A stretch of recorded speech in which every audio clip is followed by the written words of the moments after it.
What's up, everyone? I hope you are doing well today. This is Raphael Garcia here for episode 154 of the MMA Ratings podcast, and we have a special guest with us. It's like, nah, he's not a special guest. He's here all day, every day. Schwan Humes is back finally after a couple weeks away, man. Schwan, say hello to everybody. Let everyone know how you're doing. Hey guys, nice to be back. Seems like I'm a special guest. I haven't been on for a little bit, but got that parenting thing always getting in the way. But I got one more year, and then they're all at the house, so be really party time once that happens. You know, it don't end till they put you in the ground, though, right? You know that's Yeah, kind of the but rule. the good thing, especially with girls, is they try to avoid you so they can do all their fun stuff. So even though I'll still be responsible, there'll be moments of peace because I just won't. They'll be trying to get things over me or sneak around me. So then I'll be just like in that blissful ignorance kind of stage. All right, I beg to differ. Let's see what happens in 5 years when they're still calling you, asking you for money and stuff like that. Oh yeah, that'll never end. That for sure will never end. And what also will never end is the endless amounts of MMA that we have to talk about. So we have a couple of different topics to hit today. We are going to preview UFC 248, which is this weekend, major pay-per-view featuring two title fights.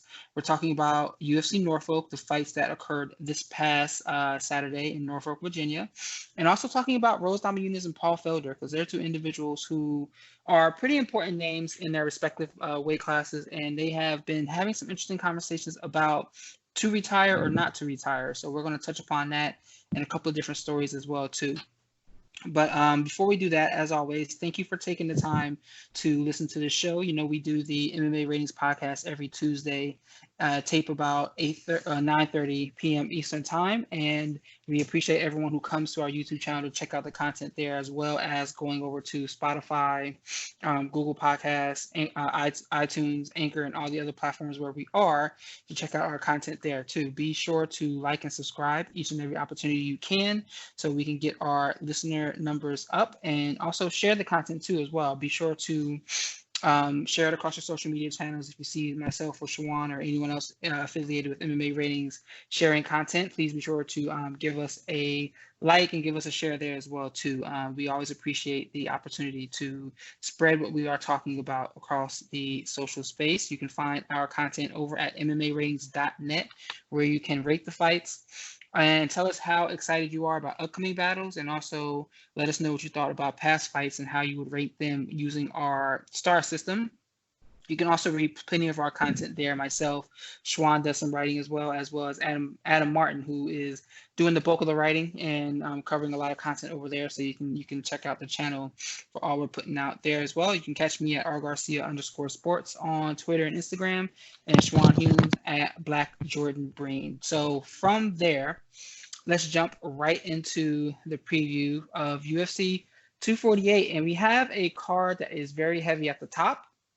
But once again, there isn't much else below that. But we are going to hit on a couple of different things that are going on this card. But of course, we cannot start without talking about the main event, where the middleweight title is up for grabs as Israel Adesanya welcomes Yoel Romero back into the title picture. This is a little bit different though. The only reason why he's in the title picture is because Paulo Costa is hurt and had to get surgery on his bicep, I believe. So he's going to be out for an extended period of time. But this still gives us a pretty interesting fight because Adesanya made it clear that he wanted to fight Romero. He's on a quest to clean out the middleweight division, as he's called it before, looking onward and upward to bigger challenges. So Schwan, let's talk about this challenge for Adesanya here. What are your thoughts about this fight at 185, and how do you see it playing out? Well, I commend Adesanya for trying to take on the biggest challenge, because if it wouldn't have been Romero, he probably would have tried to go for Costa, just because that's the most dangerous fight in the division right now. As far as the matchup, I have a different perspective on a lot of people. A lot of people, once again, are going with the Romero is a world-class wrestler. He's going to be able to take Adesanya down. He's going to try and clinch him up, tire him out. And while I think that's a possibility, Yoel's never been the most dominant wrestler in mixed martial arts. A lot of his wrestling has been of the defending takedowns, creating scrambles, getting back up from takedowns, not so much consistently taking guys down and controlling them and working them over on the ground. A lot of what has separated Yoel Romero as a mixed martial artist is the fact that even though he's not a striker by trade, he has a lot of natural tendencies and instincts that lend themselves towards striking, which is where I think the fight is going to be very interesting. Unlike a fight like with the Kelvin Gastelum fight, I think this fight is going to be a lot more similar, like a more active version of the Anderson Silva Israel Adesanya fight. Because as much as Yoel Romero is a big hitter, and as much as he's got a good chin and his action packed as a lot of his fights are, he's not really a go ahead, put his head down kind of brawler. He's a guy with a lot of little tricks and intricacies to his fighting style, whether it's a little footwork, how he manipulates timing, manipulates rhythm, manipulates space, how he uses feints and little short strikes to set up his bigger shots, and he'll bait guys in, pretending he's hurt, dropping his hands, moving in a straight line to get you to come to follow him in a straight line so that he can angle out and counter you. It's a lot of those little finer tricks that I think are going to cause Adesanya some problems, because Adesanya's had his most success against guys who are basically up and down fighters. They come straight ahead, they try to press, they try to throw volume, they try to land big bombs. Against those kind of guys, he just picks them apart, counters them, chops them up. Against somebody like Romero, it's going to be a little bit harder to land those clean counters and to establish the range and the timing you want, because he's not hard to hit, but he's hard to hit the way that you want to hit him. And that makes the big difference. A lot of grapplers won't know what I'm talking about, but a lot of guys who watch boxing or who used to box or do striking of any sort are going to know exactly what I talk about. He's there to be hit, and you can hit him, but you can't hit him quite the way you want. And when you can't hit somebody the way you want, that's when the fight gets interesting. That's when you start really seeing a guy go into his bag of tricks to get the work done. And that's what I feel you're going to see in this fight. So let's talk about that there. And let's talk about Adesanya's chin, because you mentioned him taking damage and potentially taking some big shots here. Do you think that we are in a situation where we may see him hurt? Like, does Yoel Romero have the skill and the power, that combination of being able to hurt Adesanya in a way that can put him in a spot that we haven't seen him yet? Well, we've seen Adesanya hurt before. He got hurt by Anderson Silva kind of rang his bell a little bit. A lot of people, if you watch closely, you notice Anderson kind of stung him a couple times. Kelvin Gastelum hurt him more than once. And I don't know that Robert Whittaker just really hurt him, but Robert Whittaker got his attention with a couple of shots he landed. Adesanya is a world-class striker, but as far as I've always looked at it, I've never bought into the fact that he's super durable or a super kind of physical kind of fighter. I believe that if you can get to him and land clean shots, that you can back him up and you can hurt him. The thing is, most guys don't have the durability to take the shots he has and stand in the pocket and counter. Usually guys are either loading up big to get him away from them or knock him out, or they're trying to stay away from his power. Like they're being defensive. And most mixed martial artists don't have the skill or the instincts to be even competently effective while being defensive. Yoel Romero does. So I fully expect Yoel Romero to land big shots to the body. I expect him to land a couple big shots to the head. And I do expect him to do some damage to Israel Adesanya. I do expect him to back him up a little bit. As I said, Yoel Romero is one of the biggest hitters in mixed martial arts, and he's a much heavier hitter than Kelvin Gastelum. At this stage, he's a much heavier hitter than Anderson Silva. So I believe if he hits him, he can't hurt him. I believe he can knock him out. I don't know that he has the craft to put the shots together necessary to knock him out, but I believe he has the power in individual strikes to put Adesanya away if he can land the right shots. So let's also combine that now, and let's talk about the wrestling function of this fight here. I do believe that Yoel will have the takedown advantage in this fight here. And what I mean by that is he'll have that in his bag of tricks. I think that he does have the opportunity to score takedowns here if he wanted to, but as you said, he doesn't look for those takedowns as often. He's more of use it for defensive purposes, or that's what we've seen so far year to date. Do you think that situation changes on Saturday, and we can see him in a situation where he is looking to get this fight down to the ground more frequently? Well, I could see him trying to do that. Maybe not necessarily hoping to get the clean takedown, because once again, he's never been just the cleanest takedown kind of guy. But the fact of the matter is, maybe he could exhaust Israel Adesanya by constantly taking shots, trying to get the body lock takedowns, pushing him up against the cage, going for trips. Even because a lot of times what people don't understand is a striker or a mixed martial artist, and you probably wouldn't know this if you don't pay close attention or you haven't trained with guys before. This is what happens. I could spar a wrestler, and let's just say he's not getting takedowns on me, or let's just, in this imaginary world where I'm good enough to defend his takedowns. It's not that I can't technically defend his takedowns. Part of it is also my conditioning won't hold up. I'm not a full-time wrestler. So defending a couple takedowns, fine. But if he continually chooses to chase him, and I'm in these clinches and I'm in these tie-ups, that takes some of the spring out of my step, that wears on my cardio. So maybe the takedowns aren't a factor in round 1 or round 2, but late in round 3, they might be a factor. Round 4, they might be a factor. And they don't even have to be enough of a factor where I get taken down and I'm controlled. In an all-out mixed martial arts fight, you just have to take someone down, get into a position to submit them, get into a position to land a big shot on them while they're scrambling to get back up, or they're trying to recover, to get to a defensive guard or get to their knees to get back up. That's all you have to do. You don't even have to really control them on the ground. You just get them in a position where they're working outside of a pace that they want to, where that's where the defensive holes start opening up. And the thing with Israel Adesanya is a lot of guys can't get past his range. They can't get past his footwork. They can't get past his timing. So even when they get in on the entries, he's able to frame out, escape, sidestep, parry, dance away from them, because they can't disrupt his rhythm. Like I said before, Yoel Romero, I believe, can disrupt his rhythm and come up with some tricky entrances. And he doesn't have to get the takedown. He just got to push him up against his cage, clinch him a little bit, hang on his legs, hang on his body, so that when you get into that later round, you can get a takedown and maybe land a big shot. Or maybe he's exhausted and you can really just pound him out once you get to him. But the fact of the matter is, I don't know that Israel Adesanya can hold up under the duress of a high-paced fight with the striking and those grappling exchanges. Whether Romero gets him or not, we know Romero can go hard for 5 rounds in multiple ranges. A lot of Adesanya's longer fights haven't really been in any other range other than striking. Nobody's been able to take his shots well enough to get in on him, and nobody's had enough footwork and timing of their own to get a clean entry on him, where they could even get their hands on him and wear on him. I think Romero has both of those. It's just a matter of him navigating that distance and navigating those kind of sniper-like shots from Adesanya that he uses to scare guys off. So in reference to the range aspect of what you've just been saying here, how would this fight compare to what we saw with Adesanya and Kelvin Gastelum, who's another, decent MMA wrestler who looks to get the fight down to the ground when needed there? Do you think that that's a fair comparison, or do you not think that that's the type of fight that we'll see on Saturday? Is it going to be any difference between the two?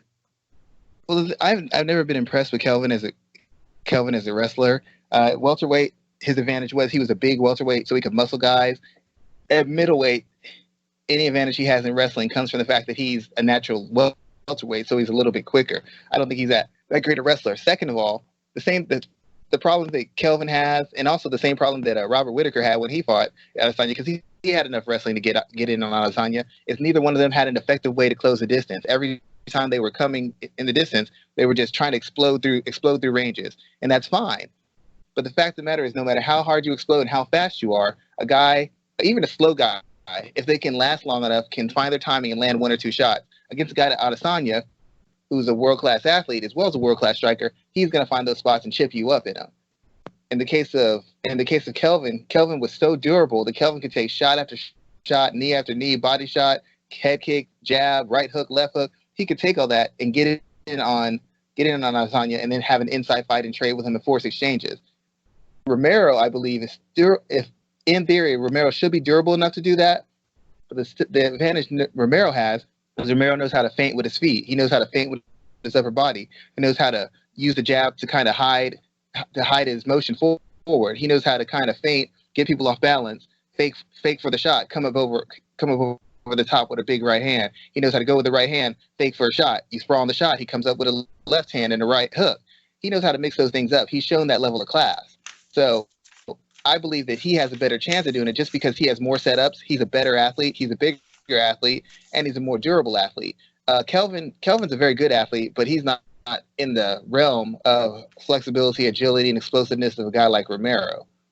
The only question with Romero is when he has those lulls in his action, when he gets a little slow, when he gets a little heavy-footed, he starts resting, is he going to be able to navigate Adesanya then? Because Adesanya is a very, very accurate shot with his shots, and when he smells blood, he is very good at finishing guys.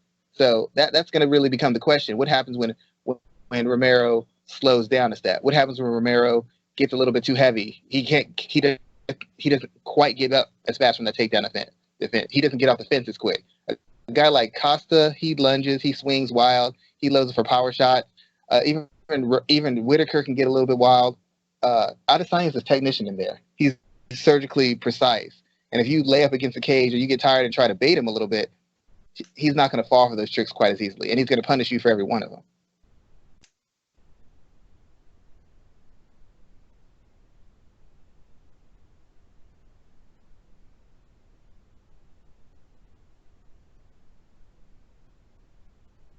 Sorry about that, Schwan. So based on your breakdown there, how do you see this main event going down on Saturday?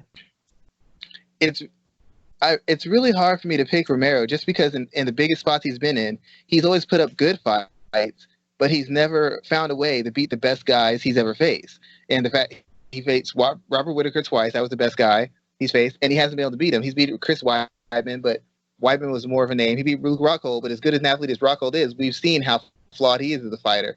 He beat a faded Lyoto Machida. He's beaten names, he's beaten good guys, but none of these guys were at their peak physically, and none of these guys were the standout best guy in the division at the time he beat them. So it's really hard to pick a guy who's never been able to flip the switch and get over the hump to execute well enough to win the title fight. And if you just go by what you've seen from Adesanya, between every fight, he usually moves up 2 to 3 levels, 3 to 5 levels, and it's hard to imagine that he doesn't take another huge step forward in this fight. He's a guy who hasn't lost since he's been in the UFC, and he's essentially fought a higher level of opponent in each and every fight since he's been in here, and it's been quite amazing to see. So I'm just gonna have to go on the side of Adesanya. I think he is a more poised striker. I think he's proven that he can fight at as high or a higher continuous pace than Yoel Romero. I also believe that he's got all the momentum on his side, and he's consistently improving, taking huge steps and leaps and bounds as a mixed martial artist. Yoel Romero is pretty much who Yoel Romero's been for the past 2 or 3 years. He's sharpened a couple things, he's sprinkled in a couple things, but the Yoel Romero we've seen for the past 2 years is essentially the Yoel Romero hasn't really changed. I haven't seen a whole lot of additions to his game. I haven't seen a whole lot of wrinkles to his game. I can't imagine he's a better athlete than he was 3 years ago. I can't imagine his chin is as sturdy as it was 3 years ago. So just going by the logic of time in, the amount of wars he's been in, and the fact that I feel technically and strategically to a point of view, I feel like he's kind of plateaued. I'd probably have to say logically, I have to say that it's going to be Israel Adesanya. But I'm not a logical person, and I'm going to say that this time, Yoel Romero gets it done. It's third time's a charm. Even though he's been beaten by the best, he's never truly been just outclassed and dominated by anybody. And I think that his idiosyncratic striking and quite frankly, I think his off rhythm striking and his durability is going to make the difference. I'm not saying Adesanya couldn't just pick him apart surgically, but he's never going to serve himself up in the same way that Robert Whitaker, Kelvin Gastelum, Derek Brunson did. He's got a lot more poise. He's got a lot more seasoning. He's got a lot more cage IQ. And I believe that's going to be the difference in this fight. All right, so we're going to put you down for picking Yoel Romero in this fight here. So no one else is, but we're going to put you down for picking him to win. Yeah, usually that's a good sign, because every time no one else is, then all of a sudden good things happen. Okay, so let's move on to the co-main event where we have Joanna Jedrzejczyk challenging Weili Zhang for the women's strawweight title. Now, this is a fight I feel like a lot of people aren't really talking about it just because it features a champion that hasn't really gotten a lot of face time quite yet, but I think that that's going to change. I wonder how this fight is really going to go down. Zhang is going to be the smaller woman, but she's just so powerful and aggressive, and she's fighting someone in Jedrzejczyk who has shown durability issues in the past, but has looked better. She's looked good since the fights against Rose Namajunas. However, she was fighting against a smaller, less powerful Michelle Waterson. So let's talk about this fight here, Schwan. First and foremost, how do you see this fight looking for the women's 115-pound title? Well, first of all, the champion, there's not a lot of excitement behind this fight because the champion has only been in the UFC for what, 2-3 fights. They've only headlined one card, and there's just not much of a buzz on the American side of it because she hasn't been put in a position to build her brand. Now, in her country, this is huge. This is huge. This is news. This is halt everything. Let's see what she's about to do for the show. But as far as for the overall media of mixed martial arts, no, it's not a very big fight. Joanna has a win over Michelle Waterson, and I know you like Michelle, and Michelle's a gamer, and she's a vet, and she's a tough fighter. But that was a fight that nobody would have picked Michelle Waterson to win. That wasn't a fight that told us anything new about Joanna Jedrzejczyk. It told us nothing new about her. And it's hard to get past the fact that she was so soundly and completely beaten by Rose Namajunas, not once, but twice. So a lot of the shine has been taken off of her. And a lot of people, even though they recognize how good she is and how good she's been, she hasn't seemed to be quite as dominant or quite as vicious as she has been in prior incantations during her time as a champion. So that's one thing. As far as the fight's going, it really comes down to, in my opinion, if Joanna has addressed her issues in the mid-range. If Joanna's all the way out using her front kicks, head kicks, snap kicks to the face, long jab, long right hand, she can move around the cage, ride the perimeter, and pick you apart. When that's working for Joanna, she's fine. If Joanna can get inside, tie you up in the clinch, chop you up with knees and elbows after softening, tenderizing you with the long range weapons, she's also fine. But she's always had an issue, whether it's entering or exiting that mid-range, and she's been repeatedly clipped, dropped, or stunned as a result. Against Rose Namajunas, she was knocked out in the boxing range. In the second fight, every time that they stayed in a prolonged exchanges in the boxing range, she was just getting lit up by Rose Namajunas. She got dropped by Karolina Kovacevic in that mid-range, and even against Tisha Torres in spots. Tisha Torres was able to get some work done with her when she was able to off-balance her and attack her in that mid-range. It's something she doesn't seem to have a skill set to adjust, whether parries, slips, tie-ups, or using her weapons to safely exit or safely enter the range. It seems like she hasn't got any defensive awareness in there. She either just ties up for the clinch really quickly, or she tries to exit and get right back out on the long range. And against this opponent, that's a death sentence, because I don't believe that Joanna has ever been the most durable fighter. Because if you really think about it, you look at her past fights, she wasn't taking a lot of punishment, not from girls who could really hit hard. She took some shots from Claudia Gadelha, but it wasn't like Claudia was teeing off on her. She was just outworking Claudia so much. A lot of it was one-way traffic. Against Rose Namajunas, every time Rose touched her, it looked like Rose hurt her. Against Valentina Shevchenko, when Valentina put a shot on her, it stopped her in her tracks. I don't think that Joanna's frail, but I don't think she's as durable as she used to be, and I don't ever believe she had a world-class chin in the first place. So when she gets into this range, which is hard for her to avoid because she doesn't have the awareness to get out of it, she has problems. And against this opponent, she could pay a very high price when she gets in that range, because in this case, she can't use the clinch to bail herself out. This girl is physically strong enough to neutralize her in the clinch and has enough of her own clinch skills to at least make Joanna work. Joanna's not going to have one-way traffic when she gets into the clinch. That's a safety zone for her, where she can rest, kind of play around, wear you down, lean on you, pull on you, push you around, chop you up. She's not going to be able to do that. In the clinch, she's going to have to pay a price to be in the clinch.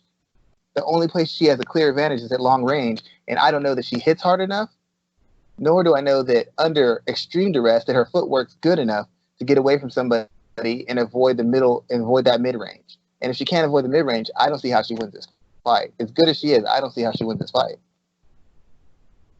So what would a victory mean for Weili Zhang, especially being that she is the face almost of Chinese MMA right now? What would this victory mean for her in her career? Well, it would legitimize her a little bit. I mean, beating Andrade was impressive, but the fact of the matter is Andrade is a terrible technical fighter. She's a fighter whose whole game is built on her ability of being a better athlete, and her whole game is built on her being super durable. She's like an MMA version of Deontay Wilder. Has a lot of huge amounts of physical ability, but when she's not able to pressure you and you're not fighting scared of her, the holes start becoming very wide in her game. So beating her didn't really prove anything. It proved that Weili Zhang is powerful. It proved that she's got some poise in the pocket and in the clinch. It proved that she has physicality that was able to allow her to blunt the pressure Andrade gave her and punish her. But it didn't really show all the skills or show the width of skills. It showed some depth of skill. It didn't show enough width of skill. Beating someone like Joanna, even the faded Joanna, still carries some merit. And if she can stop her, it carries some weight, because then it might possibly set up a fight with Valentina Shevchenko down the line. Because she could say, I fought the same girl, and I fought her at the weight she's supposed to be at, and I stopped her. You fought her at a weight moving up, and all you did was take her down and control her and kind of score points. You didn't do the damage that I did. So beating someone like Joanna opens doors as far as moving up a weight class, or maybe facing a name like Shevchenko. As far as for her weight division, I don't know what it does for her, because there's not a lot of big names down there. And to be quite honest, there's not a lot of interesting fights outside of a possible Rose Namajunas fight, maybe Jessica Andrade. I don't want to see her against Michelle Waterson. I don't want to see that fight. I don't really want to see her against Carla Esparza. Outside of it just being a title fight and defense, those aren't matchups that seem to play out well for the B side of this. So this fight is very important because it legitimizes her, and it opens the door for a potential fight with Valentina Shevchenko, which is what she really wants. That's what she asked for before anything else, the fight with Shevchenko. So she wants that fight badly, and if she can win this in impressive fashion, she might be able to get it. I don't know that it happens, but if she does, she might get it sooner than later. So let me ask you about that fight, the one with Shevchenko. How do you see that fight going, if that is something we eventually get? I don't know, because I haven't seen enough. I haven't seen enough of her. When she fought Tisha Torres, she won, but it wasn't like she just bowled her over. And even against Andrade, that was a good win. But Andrade gives you openings, and Andrade has so many holes as far as her footwork, her setup, her defense, and even her offense is so cavemanish. It's really hard to gauge anything, because she was able to physically compete with Andrade, which is what caused Andrade to fight. Shevchenko is used to battling around with bantamweights, so I can't believe Weili Zhang is going to be bullying her. I can't believe that she hits harder than Amanda Nunes. I can't believe she's more explosive than Amanda Nunes. I can't believe she's physically stronger than Amanda Nunes. And I've seen Valentina get up when Nunes is taking her down.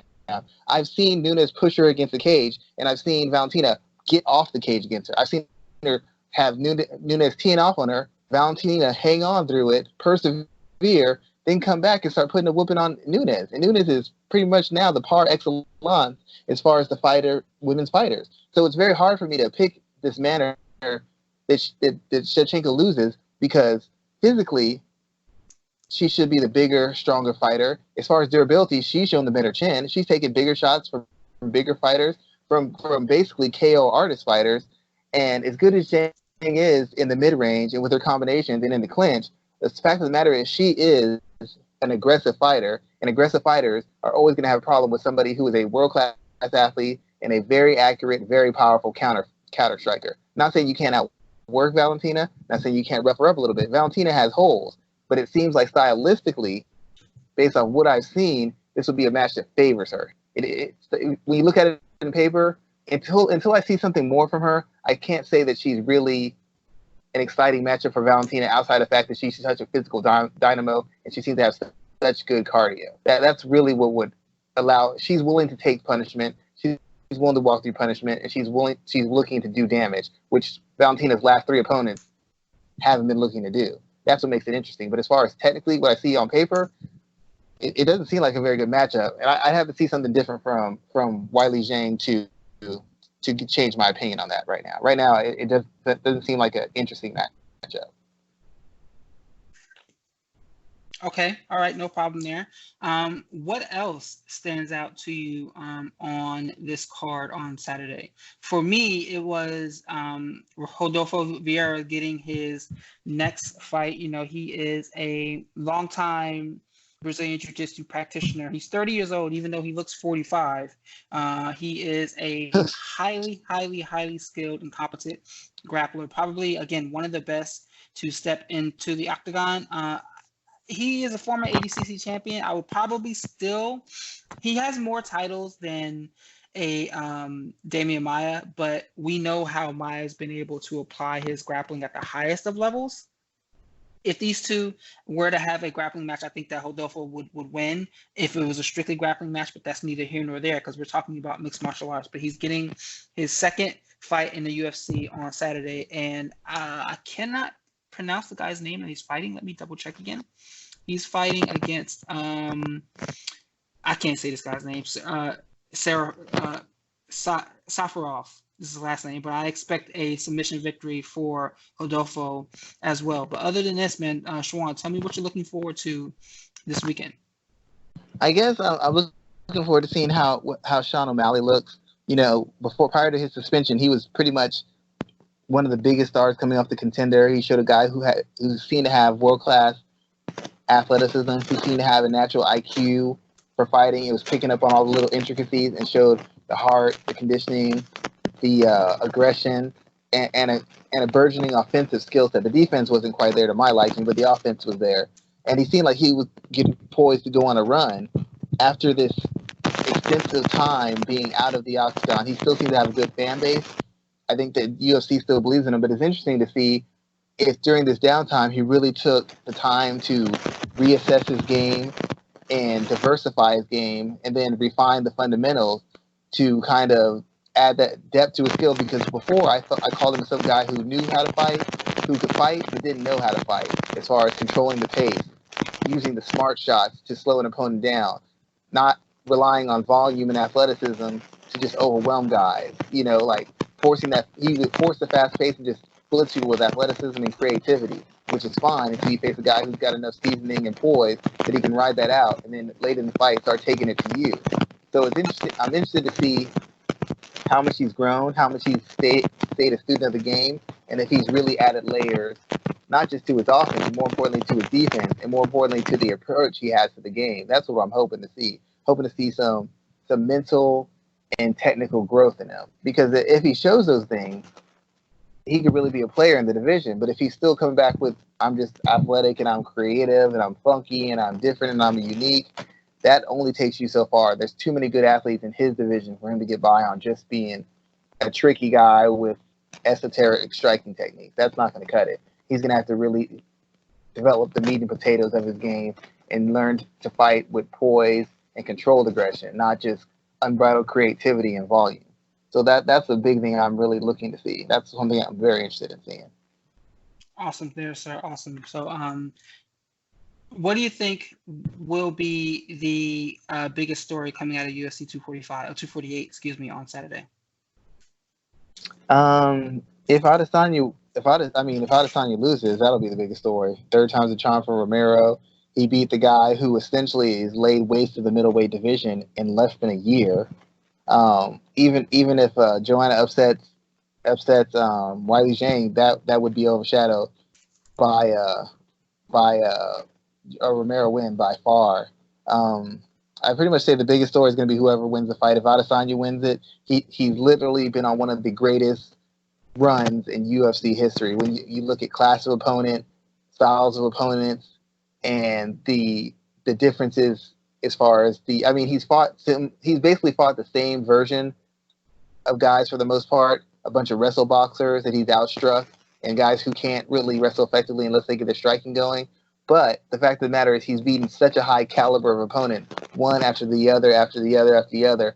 I can't think of too many runs that are comparable to this. Maybe John Jones, but John Jones was beating up on a lot of guys who were faded champions.